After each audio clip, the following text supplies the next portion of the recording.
আমরা যেটা এখানে এসে জানতে পারলাম সেটি হচ্ছে প্রায় ৪ দশকের মধ্যে দক্ষিণ চট্টগ্রামের বাঁশখালীতে এটি সর্ববৃহৎ প্রায় বন্যা হচ্ছে।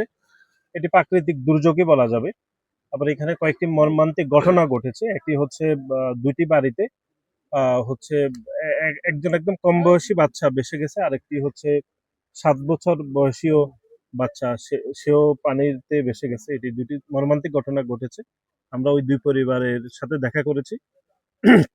আমাদের দলের চেয়ারম্যান জনাব তারেক রহমান, ওনার পক্ষ থেকে আমরা ওনাদেরকে আর্থিক সহযোগিতা করেছি এবং সমবেদনা জানিয়েছি, আবার উপহার সামগ্রী পৌঁছে দিয়েছি।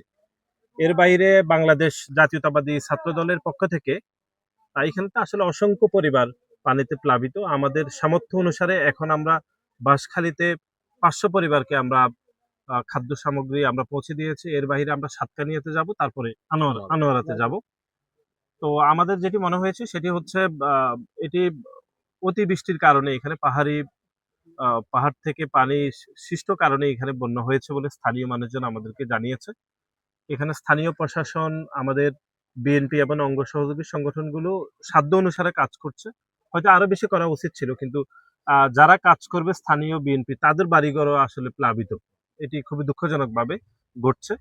এখানে পাকা বাড়ি যেগুলো, সেগুলো পানিতে প্রায় ৫-৬ মিটার পর্যন্ত প্লাবিত। একই সাথে যেগুলো কাঁচা বাড়ি, মানে কাঁচা মাটিতে যেগুলো বাড়ি করা হয়েছে, এগুলো প্রায় বেশিরভাগ বাড়ি ধ্বংস হয়ে গিয়েছে, মানে ক্ষতিগ্রস্ত হয়ে গিয়েছে।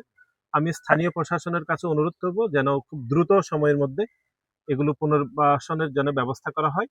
এবং বাংলাদেশ জাতীয়তাবাদী ছাত্র দল যখনই কোনো সংকট, মানবিক সংকট দাঁড়ায়, তখনই আমরা আমাদের পক্ষ থেকে একদম যথাসাধ্য চেষ্টা থাকে আমরা দাঁড়ানোর।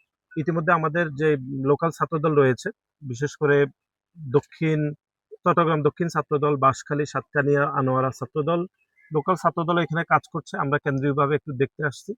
এর বাইরে আমাদের চট্টগ্রাম মহানগর ছাত্রদলের নেতৃবৃন্দরা এখানে উপস্থিত আছেন।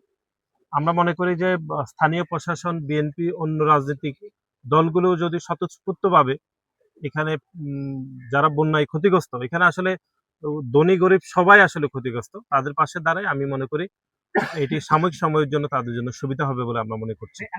এটি এটি অনেকটাই সত্য। এটি হচ্ছে যারা দূর দূরান্ত থেকে আসেন, তাদের কাছে পর্যাপ্ত যানবাহন থাকে না অনেক দূরে গিয়ে ত্রাণ দিয়ে দেওয়া। তো দেখা যায় অনেক কষ্ট করে এসে তারা শেষ মুহূর্তে একটু হয়তো হিমশিম খায়। সেজন্য এটি আসলে হয়ে থাকে। এটি অস্বীকার করার উপায় নেই। তারপরেও আমরা চেষ্টা করেছি আমাদের পক্ষ থেকে নৌকা নিয়ে ভিতরে যাওয়ার। বাকি যারা আসবে তাদেরও যদি স্থানীয়ভাবে সহযোগিতা করা হয়, তারাও হয়তো এটি দিতে পারবে। কিন্তু এটি বাস্তবতার কারণে অনেক সময় এটি করা হচ্ছে। এটি অস্বীকার করার উপায় থাকছে না।